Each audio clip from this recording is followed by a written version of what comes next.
ही केस काही एखाद्याने धार्मिक याच्याकरता पैसे जमा केले एवढ्यापुरतं मर्यादित नाही आहे. मुळामध्ये या केसच्या डिटेलमध्ये गेल्यानंतर असं लक्षात आलं की गुलजारे रजा या संस्थेच्या खात्यावर दावते इस्लामी या आंतरराष्ट्रीय पातळीवर काम करणाऱ्या संस्थेने देखील 25 लाख रुपये त्या ठिकाणी जमा केलेले आहे. आणि या संदर्भात आपण जर बघितलं तर जवळपास 4 खात्यातली रक्कम ही गोठवण्यात आलेली आहे.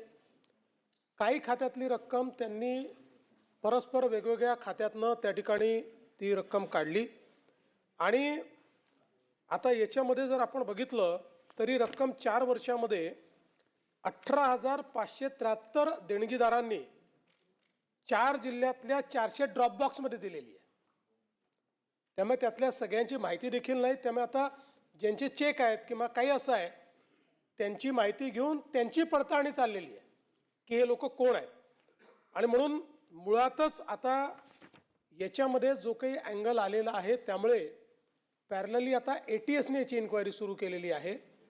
कारण असं लक्षात येत आहे की गुलजारे रजा यांनी जे काही 4 कोटी रुपये जमा केले आहेत आणि हा जो पैसा वापरलेला आहे हा वेगवेगळ्या गोष्टींकरता वापरला गेला असण्याची शक्यता नाकारता येत नाही.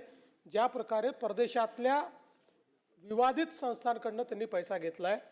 म्हणून आता सगळे अकाउंट सील आहेत.